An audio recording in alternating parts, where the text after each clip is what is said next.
अध्यापक साहब वो आए हुए हैं, तो संजय भाई से बातचीत कर रहे हैं, वो सुनेंगे, फिर रागिनी में आएंगे। हाँ।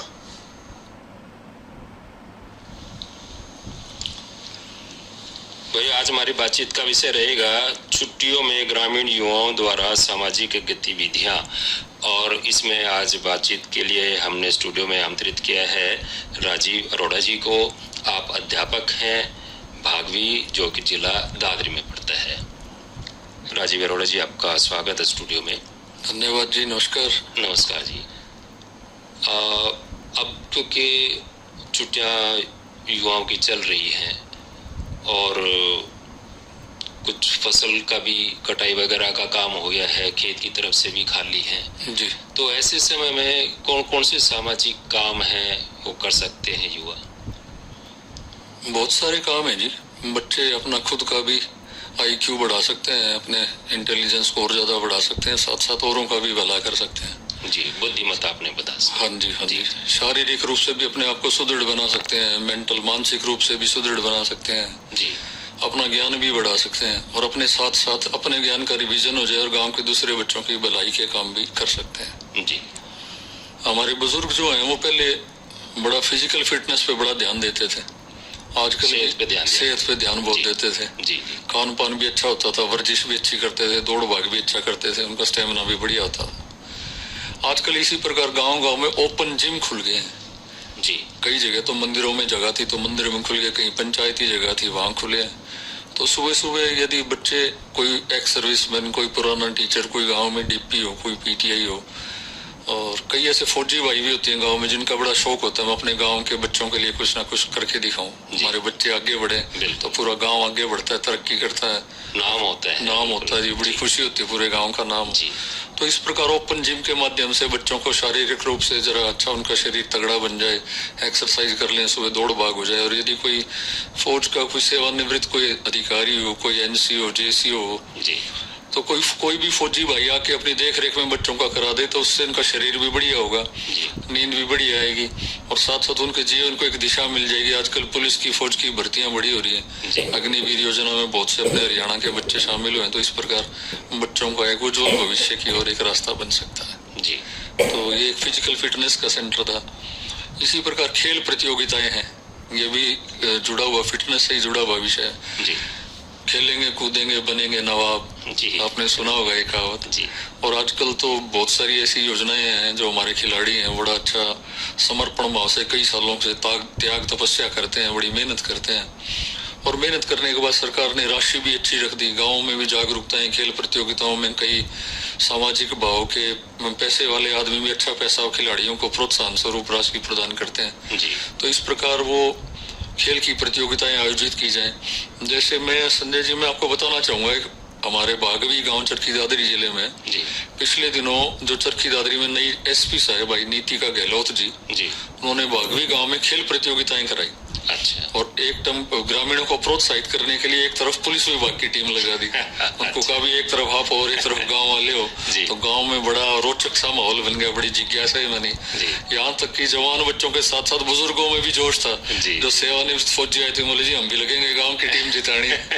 और आप मतलब वहाँ का माहौल देख के आपको लगेगा जो SP साहब ने, वो साहिबान ने जो उद्देश्य चुना था इसके पीछे खेल प्रतियोगिता का, वो पूरी सफल रही। गाँव में बड़ा अच्छा माहौल बन गया। अभी वहाँ पे एक बहुत अच्छा स्टेडियम बनने जा रहा है ग्रामीणों के सहयोग से। तो ये एक अवेयरनेस का कि कैसे जागरूकता है, गांव के लोगों में एक अच्छी भावना बनी और सारे एकजुट हो गए भाई बच्चों को आगे बढ़ाना। तो ये एक सामूहिक खेल प्रतियोगिताएं हो जाए। ऐसे चरखी दादरी जिले में गांव है मकड़ाना, मकड़ानी आपने सुना होगा, वहाँ पे नर्सरी है वालीबाल की। अच्छा। और वहाँ पर जो है राष्ट्रीय स्तर की प्रतियोगिताएं भी होती रही हैं, प्रांत स्तर की तो होती हैं। अच्छा। तो उसमें पूरे प्रदेश भर से और बाहर से टीमें आती हैं, रेलवे की और इस तरह सारी फौज की टीमें आती हैं, अलग अलग आर्मी की, और अनेक ग्रुप्स जो संस्थाएं बनी हैं उनकी टीमें आती हैं, और बड़ा अच्छा सा माहौल बन जाता है पूरे दादरी जिले में, सबको पता चल जाता है और बहुत सारे लोग देखने जाते हैं। जो टीम खिलाड़ी अच्छा करते हैं उसको मौके पे प्रोत्साहन की राशि भी देते हैं, और इस प्रकार पूरे इलाके में बहुत अच्छा सा माहौल बन जाता है और युवा पीढ़ी को एक दिशा मिलती है भी हम भी कुछ करें। बिल्कुल। पढ़ना तो है ही, पढ़ाई के साथ साथ घर के काम भी चलने, और उसके साथ यदि हम कुछ और कर लें तो वो ना केवल उनका जो है उनमें अनुशासन की भावना पैदा करता है, एक टीम स्पिरिट आती है उनमें, पंक्चुअलिटी की भावना आती है, हम नियमित रूप से भी काम करना है, समय पे करना है, सही तरीके से करना है। तो इस तरह से एक वो अच्छा आपस में सहयोग की भावना आती है। बिल्कुल। एक पिक्चर भी आई थी नया दौर, उसमें गाना यही था कि साथी हाथ बढ़ाना, एक अकेला थक जाए तो मिलके कदम बढ़ाना। यानी कबड्डी का खेल है जी, जब तक दूसरा साथी साथ नहीं देगा आप जीत नहीं सकते। तो इस प्रकार खेल का बड़ा महत्व है जी। और ये तो सारी चीजें थी खेल और शारीरिक मजबूती से संबंधित है जी। इसके अलावा भी अनेक कार्यक्रम है, सामाजिक कार्यक्रमों की चर्चा करें तो जैसे हर गांव में राम बाग है, शमशान घाट होता ही होता है जी। बहुत सी जगह खाली होती है, शेड होते हैं, लेकिन वहां पे हम वृक्षारोपण कर सकते हैं।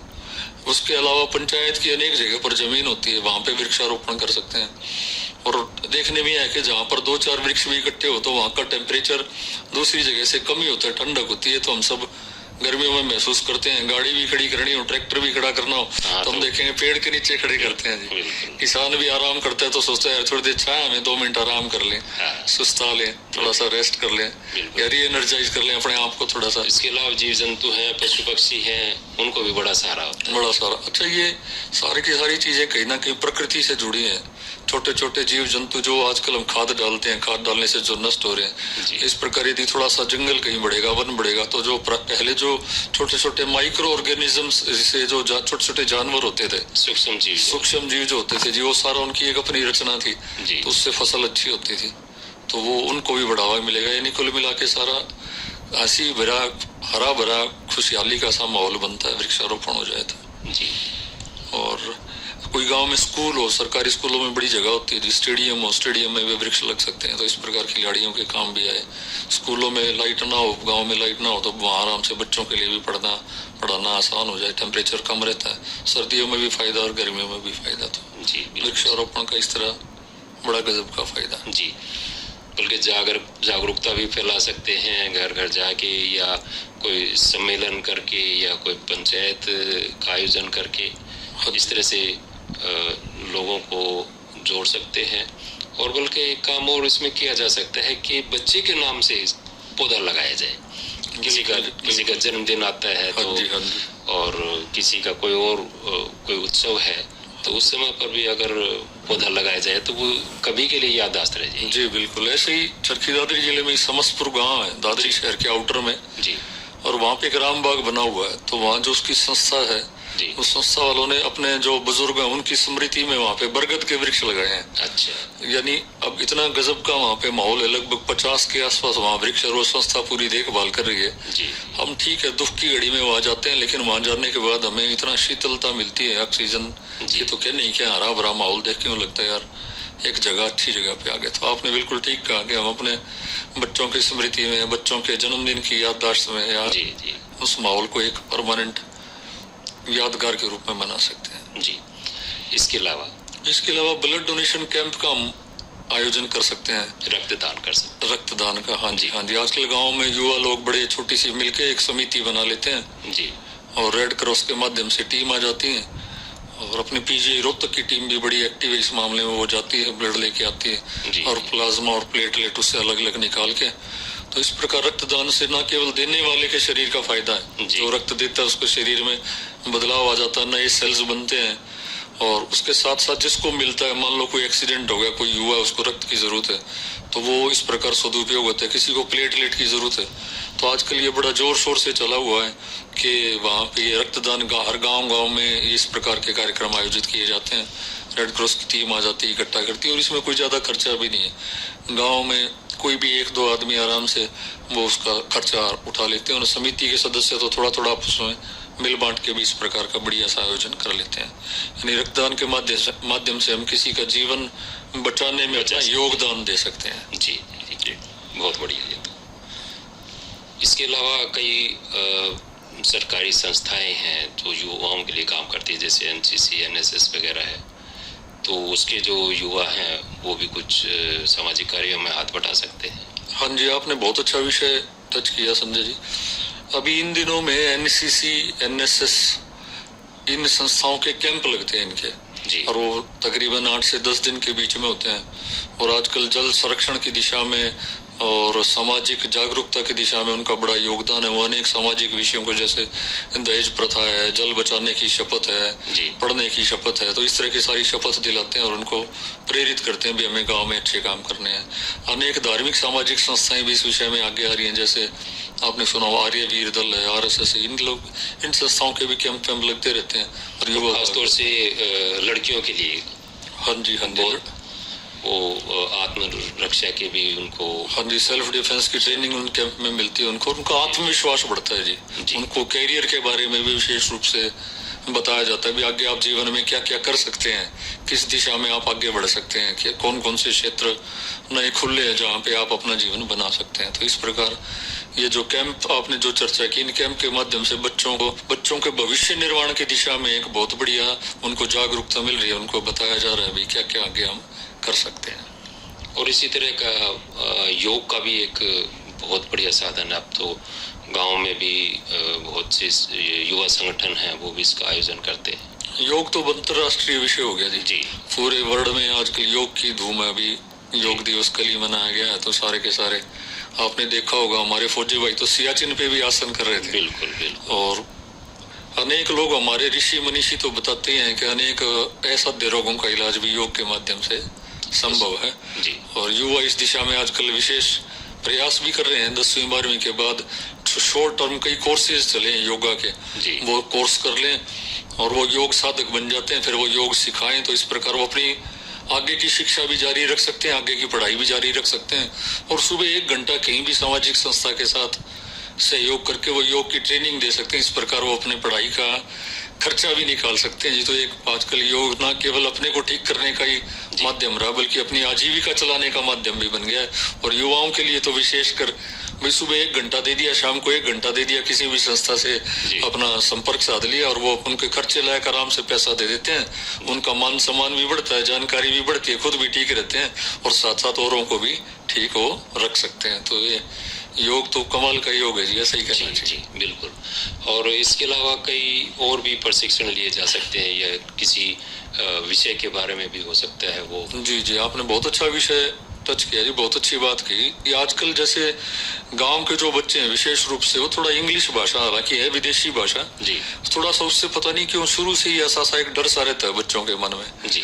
और वो डर हम दूर कर सकते हैं। गाँव में इंग्लिश स्पीकिंग कोर्स जो है वो चलाए जा सकते हैं। आमतौर पे हर गांव में एक दो टीचर, रिटायर्ड टीचर्स मिल जाते हैं जी। तो भगवान की कृपा से उनकी पेंशन भी अच्छी होती है और सेवा भाव गांव के लोगों में तो बहुत ज्यादा होता है जी। तो यदि कोई संस्था उनसे संपर्क कर ले और उनका मान सम्मान बनाए रखे, तो मैं ऐसा मानता हूँ जी अपने हरियाणा के गाँव में आज भी टीचर जो है, शिक्षक जो है, वो गर्मी की छुट्टियों में फ्री में कोचिंग दे सकते हैं। बच्चों को इंग्लिश का ज्ञान भी बढ़ेगा क्योंकि कंपटीशन के लिए तो इंग्लिश जरूरी है जी। देखो कुछ प्रश्न उसमें रहते हैं तो बच्चा एक बेसिक जानकारी ले ले, कोई बात नहीं, विदेशी भाषा है तो क्या है, एक सामान्य जानकारी वो अपनी रख के कंपटीशन पास करने में उसको मदद मिलेगी और वो आगे बढ़ सकता है बच्चा। तो ऐसा गांव में पुराने टीचर्स के माध्यम से, रिटायर्ड टीचर्स के माध्यम से या वर्तमान में भी जो शिक्षक नियुक्त है इंग्लिश का टीचर है, आप उससे संपर्क यदि करते हैं, मान सम्मान देते हैं, तो मेरे को नहीं लगता जी कोई मना करेगा इसका। बिल्कुल सही बात है। वो स्वेच्छा से कहेगा हाँ भाई कर लो, इंतजाम में आ जाता हूँ, बच्चे जुटा लो। तो इस प्रकार बच्चे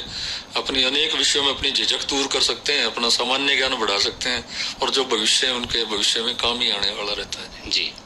इसके अलावा कई बार ये देखा गया कि गाँव में कुछ अभियान चलाए जाते हैं, कई बार खेती बाड़ी से संबंधित होते हैं, कई बार पशुपालन से संबंधित होते हैं, तो उसमें भी युवा अपना हाथ बटा सकते हैं। बिल्कुल जी बिल्कुल। गांव में तो बगैर खेती के ही क्या जी, सारी आजीविका जो है वो सारी की सारी उसी के ऊपर निर्भर करती है और उसी के माध्यम से ही गांव पशुपालन के द्वारा ये बच्चे आगे बढ़ सकते हैं, घर का खर्चा निकलता है जी। तो ये आपने बड़ा अच्छी सी बात कही। इस बारे में कुछ नई योजनाएं चल रही हैं, मैं वो आपके माध्यम से श्रोताओं तक वो बात पहुंचाना चाहूंगा।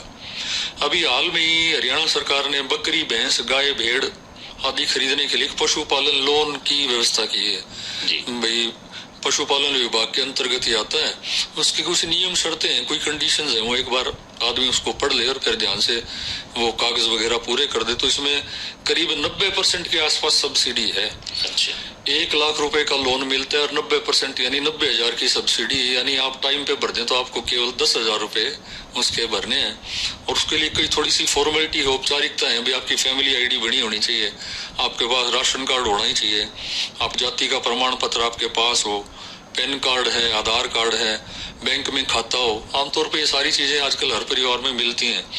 आवेदक की फोटो हो, तो इस प्रकार वो एक फॉर्म सा भरना होता है, ऑनलाइन वो फॉर्म भरा जा सकता है।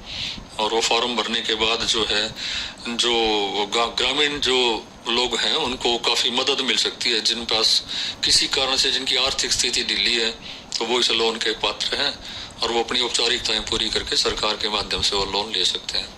आपने अभी भी ये लोन की बात की, पशुपालन के बारे में बात की, तो मैं इससे जुड़ी एक विषय मेरे को ध्यान आ रहा था संजय जी, मैं वो भी बताना चाह रहा था। एक तो गांवों में हम थोड़ी सी कंप्यूटर की जानकारी लेके अटल सेवा केंद्र खोल सकते हैं या कोई कंप्यूटर सेंटर खोल सकते हैं, या 10, 12, 25, 20 युवा मिलके, 15 युवा मिलके एक संस्था बना लें। गांव की एक किसी बच्चे को ले लें, उसको कंप्यूटर दिला दें, भाई अब तू बैठ के हमारे गांव के लोगों के फ्री में फार्म भर दे, भाई गर्मी की छुट्टी ऐसा काम कर ले, तो भलाई की भलाई हो जाएगी। बच्चा उस फार्म भरने के प्रोसीजर से उसको सारा पता चल जाएगा। और वो अपनी भी कोई जरूरत हो तो, जैसे इन दिनों में अनेक सरकारी योजनाओं के फार्म निकले हुए हैं, आईटीबीपी में पिछले दिनों में 4,000 वैकेंसी निकली हैं, उनके फार्म ऑनलाइन है। और भी अनेक सरकारी जो है नौकरियां योजनाएं, उनके फार्म निकलते रहते हैं। तो वो युवा इस प्रकार गांव में वो फार्म भर सकते हैं, गांव वालों की भी भलाई होगी। तो अपना अटल वो सेंटर खोल लें, CSC सेंटर खोल लें, उसके माध्यम से भी वो सामाजिक संस्थाएं मिलके युवाओं के माध्यम से वो सेवा इन छुट्टियों में बहुत बढ़िया कर सकते हैं। आपने अभी भी पशुपालन की भी बात की थी। पशुपालन से जुड़ा हुआ आजकल एक करंट सा टॉपिक चल रहा है, हमारे ग्रामीण भाई बहुत अच्छे से उसको जानते ही होंगे, फिर भी मैं तो एक बार बस रिमाइंड करा दूं, याद सी दिला दूं उनको। आजकल एक टीकाकरण अभियान चला हुआ है गांव-गांव में। इन दिनों में आमतौर पे मुंह खुर और गलघोटों की बीमारी हो जाती है जी पशुओं को। तो उससे बचाने के लिए सरकार ने एक स्पेशल वो योजना चलाई हुई है और पशुपालन विभाग के कर्मचारी, डॉक्टर्स लोग गाँव-गाँव जा रहे हैं और वो गाँव में जाके जो पशुपालक है उनके यहाँ पे जाके वो संयुक्त वैक्सीन लगा रहे हैं, दोनों बीमारियों की इकट्ठी वैक्सीन वो लगा रहे हैं जी। मतलब ये तो देखिए सरकार का काम है और जो पशुपालन विभाग है उसमें सहयोग कर रहा है, लेकिन कई बार ये देखा है कि बहुत से भाई बचने की कोशिश करते हैं या वो डॉक्टर जाते हैं तो मना करते हैं। तो ऐसे लोगों को जागरूक करने के लिए हमारे युवा है वो आगे आ सकते हैं, वो उनको जागरूक करें, उनको बताएं, या कोई कैंप इस तरह का आयोजित करें जिसमें कि सभी पशुपालक है वो एक दिन इकट्ठा हो सकते हैं ताकि सभी को इकट्ठा टीकाकरण वो किया जा सके। बिल्कुल जी, जागरूकता कैंप के माध्यम से डॉक्टर्स को बुलाया जाए। जो भ्रांतियां, जैसे कई बार भ्रांतियां रहती हैं कि भाई पशु बीमार हो जाएगा जी, नहीं लगवाते हम तो इंजेक्शन, तो बीमारी एक सामान्य घट जाएगा या इस तरह की। हाँ जी। तो उसके लिए एक वो गोली आती है, अगर बाई चांस बुखार हो भी जाए तो वो अपना वो हॉस्पिटल में जाके पशुपालन विभाग के द्वारा जो संचालित है वहां से अपना गोली ले और पशु को दे दे, पशु ठीक हो जाता है जी। और तो आखिर में आप और कोई विशेष आप बात करना चाहिए? नहीं, बस मैं इतना ही इसके साथ एक छोटी सी जानकारी और देना चाहूंगा किसान भाइयों से संबंधित और बड़ी काम की जानकारी, ज्यादा पैसे भी नहीं लगते उसमें जी। हम बैंक में खाता खुलवाते हैं जी, उस खाते में केवल 20 रुपए का एक इंश्योरेंस है, एक योजना है सरकार की। 20 रुपए कट जाते हैं हर साल में एक बार 20 रुपए कटेंगे और उसका किसान का जिस भी भाई या बहन का या माता जी का खाता है उसको 2 लाख रुपए का इंश्योरेंस मिलता है। भगवान ना करे किसी के साथ बीमा हो जाएगा जिसको कोई दुर्घटना हो जाए तो उस प्रकार उसके परिवार वालों को कुछ उनकी कंडीशन है उसके अनुरूप वो 2 लाख रुपए का इंश्योरेंस बीमा हो जाता है, वो परिवार वालों को पैसे मिल जाते हैं। इसी प्रकार एक और योजना है, उसमें 436 रुपए कटते हैं साल के, उसका नाम प्रधानमंत्री जीवन ज्योति योजना। उसमें भी 2 लाख, किसी भी कारण से किसी की डेथ हो जाए तो 2 लाख रुपए बगैर किंतु परंतु के सीधे परिवारजनों को मिल जाते हैं। अभी पिछले दिनों में एक बैंक में बात करा था मैनेजर साहब से, तो उन्होंने 2 सूचनाएं दी जो मैं मानता हूं कि न केवल ग्रामीण बल्कि शहरी भाइयों के लिए भी बहुत जरूरी है। वो ये, नंबर 1 आधार कार्ड को अपने बैंक के खाते से लिंक कराएं और साथ साथ नंबर 2 अपने बैंक खाते में नॉमिनी जरूर दर्ज कराएं। आपने सुना होगा जी, देखा भी होगा, कई बार छोटे पैसों के पीछे परिवार में विवाद हो जाता है। तो इस समय तो एक छोटा सा एक ही फार्म भरना होता है नॉमिनी का और बाद में फिर भगवान ना करे कोई दुर्घटना हो जाए तो परिवारजनों को वो आपदा की घड़ी में वो राशि मिल जाती है। बिल्कुल। और इसमें जो हमारे पढ़े लिखे युवा हैं जो जिनको जिनके पास अब समय है तो वो ऐसे लोगों को जागरूक करें, उनको वहां तक अगर बैंक तक लेके जाना है तो वहां पर भी लेके जाएं और ये इस तरह का जो काम है वो उनका संपर्क करा सकते हैं। एक अंत में एक छोटी सी जानकारी पशुओं से संबंधित और रहेगी जी। वो आजकल बैंक में एक और योजना है, पशुधन क्रेडिट कार्ड योजना। उसमें यदि किसी पशुपालक के पास भैंस है तो उसको 66,000 रुपए और गाय है तो उसको 35,000 रुपए लोन मिल जाता है। उसके लिए पशुपालक से केवल एक सर्टिफिकेट देना होता है, ये पशु स्वस्थ और दुधारू है। तो मैं मानता हूँ यदि युवा थोड़े से जागरूक होके अपने गाँव में थोड़ी सी जागरूकता फैलाएं तो जो भी जरूरतमंद है जिनके पास पशुपालक है वो बैंक से लोन लेके और केवल 7% ब्याज पे, और यदि पशुपालक समय पे ब्याज भर देता है तो 3% ब्याज की राशि माफ होकर उसको वापस मिल जाती है जी। तो इस प्रकार बहुत लागत में और ज्यादा जानकारी के लिए अपना जो पशुपालन विभाग है या बैंक है वहां पर संपर्क कर सकते हैं और काफी फायदा वो गांव के जो वासी हैं, ग्रामीण भाई बहन हैं, उनको पहुंचा सकते हैं। तो इस सब जानकारी के लिए राजीव अरोड़ा जी आपका बहुत बहुत धन्यवाद। शुक्रिया जी, थैंक यू जी।